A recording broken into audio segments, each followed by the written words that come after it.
10월 22일 토요일 새벽예배 본문의 말씀은 시편 38편 말씀이 되겠습니다. 시편 38편 1절로 22절까지 말씀을 통해서 토요일에 주시는 하나님의 은혜를 함께 나누도록 하겠습니다. 자, 시편 38편은 다윗의 기념하는 시라고 성경에서 이미 기록하고 있습니다.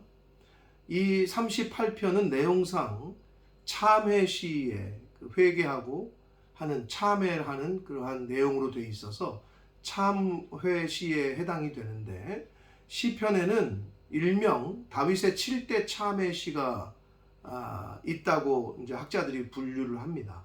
그러니까 7개의 시편이 다윗의 7대 참회 시에 해당하는데, 그 중에 하나가 바로 오늘 38편이 되겠습니다. 6편, 32편, 오늘 38편, 51편, 102편, 그리고 130편, 143편, 이렇게가 이제 7대 참회 시에 해당이 됩니다.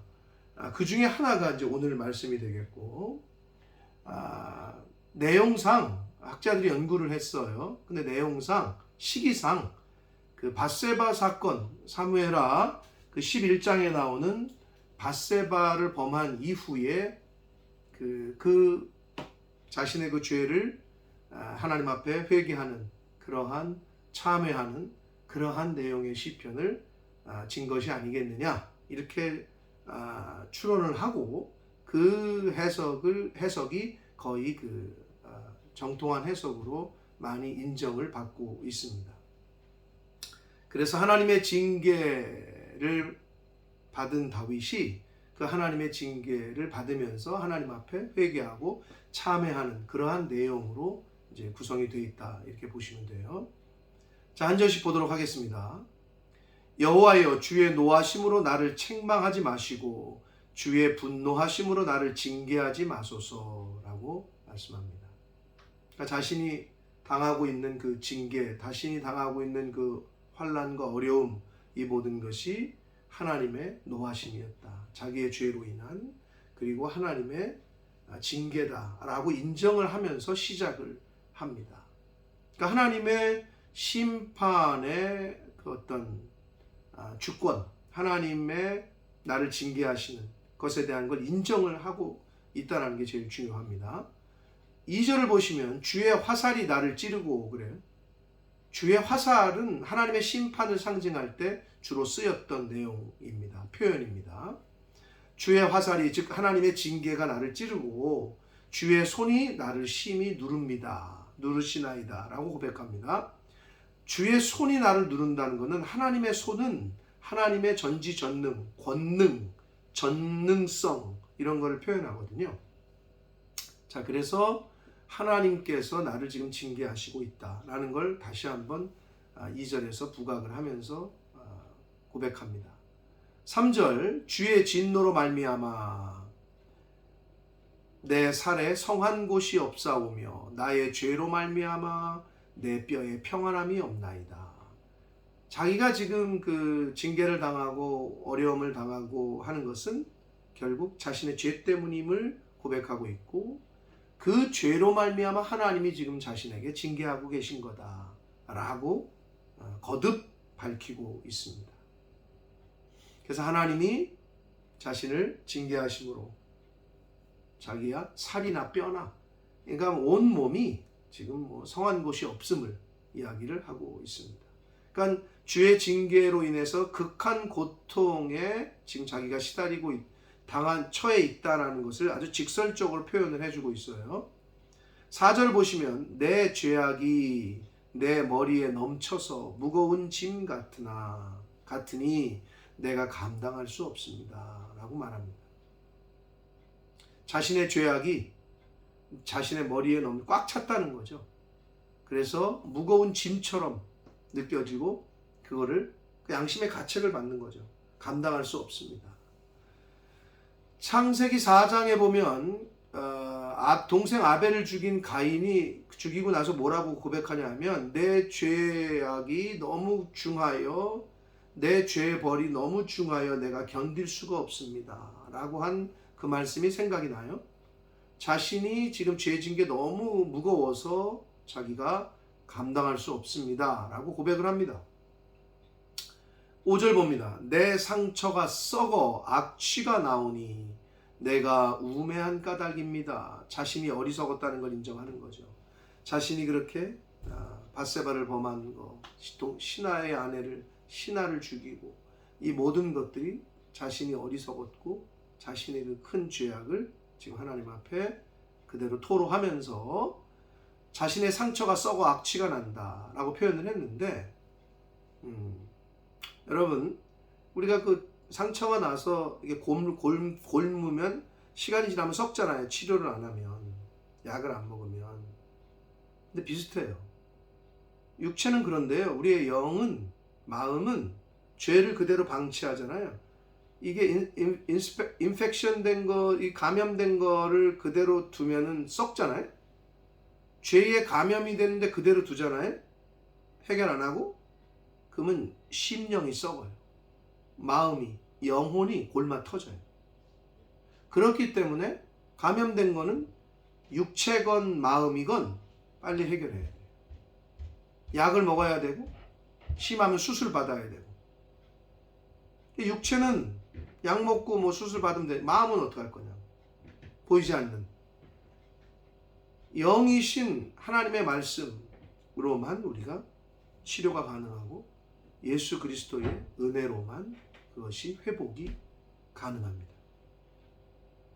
6절 봅니다. 내가 아프고 심히 구부러졌으며 종일토록 슬픔 중에 다니나이다. 그러니까 굉장히 영육이 지쳐 있는 거예요. 실제로 하나님의 징계 때문에 영육이 지쳐 있어요. 7절 내 허리에 열기가 가득하고 내 살에 성한 곳이 없나이다. 허리는 중심이고 남자의 기력의 상징인데 기력이 쇠하고 무기력해졌다는 걸 의미합니다. 여러분 기력이 쇠하면 허리가 망가지면 일어나지 못하잖아요. 무기력해지죠 사람이. 침대에 누워만 있으니까. 8절 내가 피곤하고 심히 상하였음에 마음이 불안하여 신음하나이다. 피곤하다는 것은 육체적인 피곤함보다는 영의 그 마음의 그런 심적인 상태. 그러니까 아무 일도 할 수 없는 그런 상태. 그래서 마음이 불안하고 하나님 앞에 신음합니다 라고 고백합니다. 9절 봅니다. 주여 나의 모든 소원이 주 앞에 있사오며 나의 탄식이 주 앞에 감추이지 아니하나이다. 나의 모든 소원이 주 앞에 있다라는 표현은 오직 하나님만이 자신의 문제를 해결할 수 있는 분임을 고백하고 있는 거예요. 자기의 소원이 뭐겠어요 지금? 지금 이 상황에서 벗어나는 거고 그 죄의 문제를 해결하는 걸 거 아니에요? 근데 그거를 해결할 수 있는 분은 하나님뿐이 없음을 다윗은 지금 고백하고 있습니다. 저와 여러분의 소원이 하나님에게 있어야지 이 사람에게 있거나 물질에 있거나 이 땅에 있어 봤자 소용이 없어요. 다 변하고 다 무너지고 저와 여러분이 많이 하셨을 겁니다. 자, 10절 봅니다. 내 심장이 뛰고 내 기력이 쇠하여 내 눈의 빛도 나를 떠났나이다 라고 표현합니다. 자, 심장이 벌렁벌렁 뛴다는 건 불안할 때 그러죠. 맥박이 빨리 뛰는 것. 그러니까 불안하고 혼란스러운 상태를 표시하는 거고요.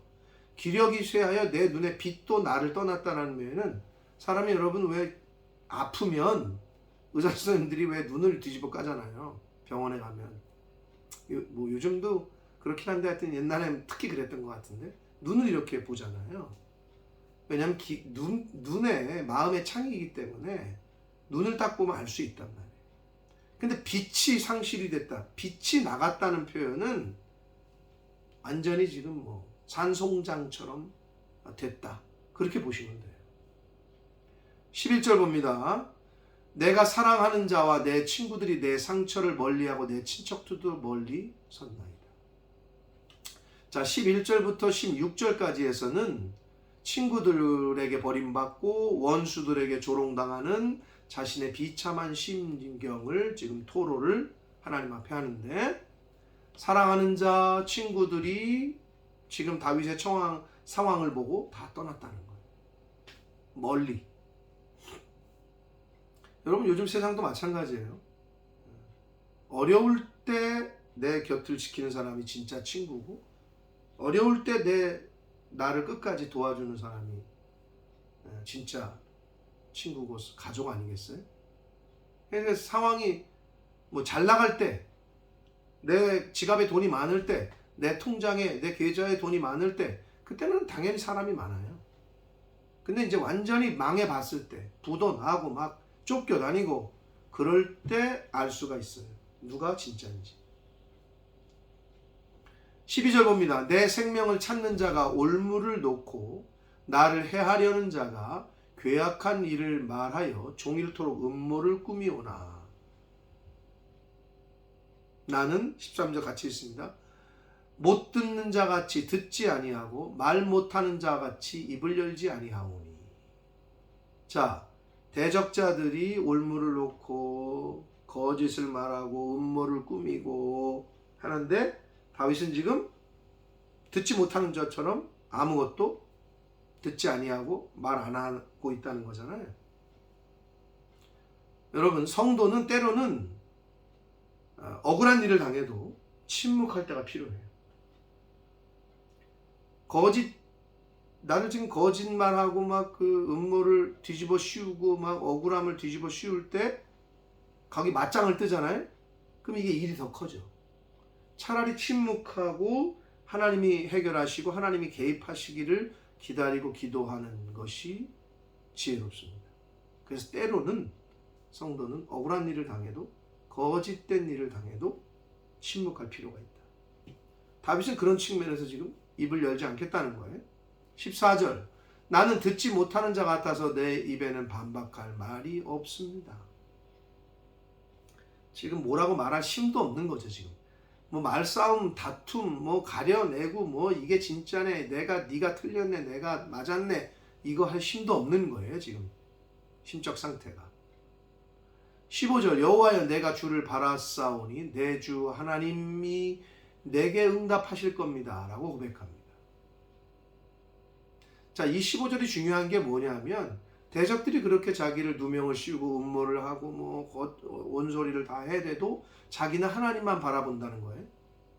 내 주 하나님이 내게 응답하실 거라는 거예요. 이 말은 뭐냐면, 다윗은 자신이 처한 상황이 자기 자신의 죄에서 비롯된 것임을 인식하고 있었기 때문에 그 해결책, 겉으로 드러나는 건 악한 사람들이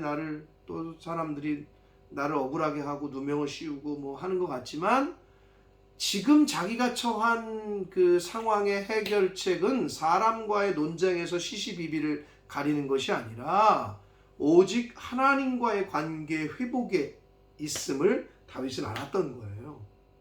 그러니까 다윗은 하나님과의 관계에만 초점을 맞추고 있어요. 이것이 저와 여러분이 배워야 될 다윗의 신앙입니다. 이게 분별이 잘 안 될 때가 있어요. 분명히 나에게 하나님이 나를 고치시기 위해서, 이 사람을 나를 고치시기 위해서 이 상황을 들어서 쓰시는 건데, 우리는 자꾸 그 사람을 보고 상황을 바라볼 때가 있다는 거죠. 그러니까 해결이 안 되는 거예요. 나를 바라봐야 되거든요. 하나님이 지금 나를 뭐를 고치기를 원하시나, 나에게 어떤 결단을 하기를 원하시나, 이거를 살펴야 되는데 그걸 살피진 않아요. 근데 다윗은 그렇지 않고 있어요. 오직 하나님, 차라리 침묵하고 하나님만 바라봤다고 고백합니다. 그리고 하나님이 내게 응답하실 거라고 다윗은 확신을 하고 있습니다. 이 포인트가 중요한 포인트입니다. 16절 봅니다. 내가 말하기를 두렵건대 그들이 나 때문에 기뻐하며 내가 실족할 때 나를 향하여 스스로 교만할까 하였나이다. 그러니까 다윗이 두려워하는 건 뭐냐면, 대적들이 자기가 처한 상황 때문에 하나님이 욕을 먹고 하나님이 자기를 버렸다고 말하고 그들이 교만하고 이럴까봐 그게 두렵다는 거죠. 여호와의 이름이 망령되게 일컫게 될까봐. 지금 그것이 두렵다라고 고백을 합니다. 자, 17절부터 마지막 22절까지는 다윗은 자신의 죄를 시인하고 원수의 대적의 사실을 하나님 앞에 지금 내 처한 상황을 그대로 알리면서 하나님 앞에 용서를 지금 구하고 있어요. 17절 보시면 내가 넘어지게 되었고 나의 근심이 항상 내 앞에 있습니다. 18절 내 죄악을 아뢰고 내 죄를 슬퍼합니다. 하나님께 그대로 다 아뢰고 하나님 제가 지금 너무 그것 때문에 죄 때문에 너무 마음이 아프고 슬픕니다. 19절 내 원수가 활발하며 강하고 부당하게 나를 미워하는 자가 많으며 자기의 죄도 하나님 앞에 그대로 아뢰고 자신의 처한 상황도 그대로 하나님 앞에 아뢰고 있습니다. 20절 또 악으로 선을 대신하는 자들이 내가 선을 따른다는 것 때문에 나를 대적합니다. 이 부분이 중요한데 악으로 선을 대신하는 자들, 선을 베풀었는데 악으로 갚는 사람들이 있어요. 악한 자들이죠. 그런 자들이 내가 선을 따르는 것 때문에 나를 대적합니다. 하나님을 따르는 것 때문에, 예수 믿는 것 때문에, 교회를 다닌다는 이유로, 정직하게 산다는 이유로, 진리 따라 산다는 이유로 여러분 미움 받으세요? 그러면 잘 살고 계시는 거예요. 그러면 그리스도인에게 속한 자가 맞아요. 진리를 따른다는 것 때문에, 하나님 편에 속했다는 것 때문에, 말씀에 순종한다는 것 때문에 여러분을 누가 대적하고, 여러분을 누가 해코지하고, 여러분을 누가 못살게 굴잖아요. 그러면 잘 살고 계신 거예요. 크리스찬으로서. 지금 다윗은 그것 때문에 많은 대적들이 생겼고 자기가 힘듦을 하나님 앞에 토로하고 있습니다. 그러면서 21절 여호와여 나를 버리지 마소서. 정말 솔직한 고백 아닙니까? 하나님이여 나를 버리지 말아 주십시오. 나의 하나님이여 나를 멀리하지 말아 주십시오. 얼마나 눈물로 간구했을까. 이 부분에서 저도 참 하나님 저를 버리지 마십시오. 하나님 저를 멀리하지 말아 주십시오. 라고 고백하는 다윗의 그 심정이 느껴집니다. 그러면서 22절 속히 나를 도와주십시오. 주 나의 구원이시여. 사랑하는 성도 여러분, 구원이라는 개념이 우리가 죽어도 천국 간다 이렇게 그게 궁극적으로 맞지만 내 지금 처한 상황, 늪 같은 상황, 빠져 있는데 내가 혼자 기어 나올 수 없는 상황, 오버컴할 수 없는 상황, 극복할 수 없는 그 상황에서 해결해 주는 거, 이것도 구원이잖아요. 여러분 혹시 지금 상황, 환경 가운데 육체적인 해결할 수 없는, 경제적인 내가 해결할 수 없는 건강의 문제, 경제적인 문제, 또 심리적 마음의 문제, 공황장애, 여러 가지 우울증, 조울증, 분노 조절 장애 등등등등, 어떤 중독, 내가 해결할 수 없을 때 다윗처럼 그렇게 고백하시게 되시길 축복합니다. 나를 도와주십시오. 나를 구원하실 분은 하나님뿐이 없습니다. 이 문제를 이곳에서 나를 구해주실 분은, 구원하실 분은 하나님뿐이 없습니다.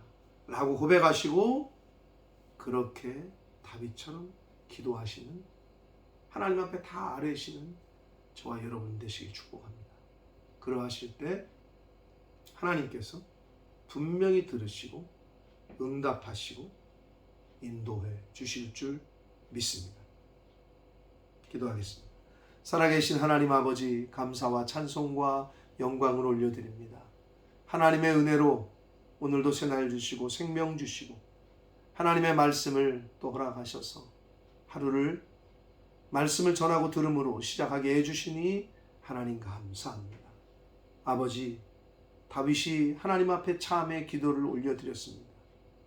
아버지, 인생을 살며 다윗보다 더한 죄를 지었으면 지었을 많은 이들이 이 말씀을 듣고 다윗처럼 하나님 앞에 통해 자복하며 하나님 앞에 나아가는 그러한 은혜가 있게 하여 주옵소서.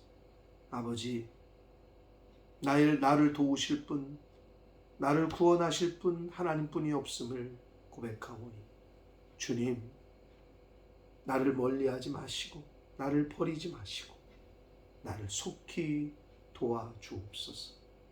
나를 구해 주옵소서 라고 하나님 앞에 나아가 겸손하게 회개하며 기도할 수 있는 제가 되게 해주시고 모든 하나님의 백성들, 자녀들이 되게 하여 주옵소서. 예수 그리스도 이름으로 축복하며 기도 올리옵나이다. 아멘.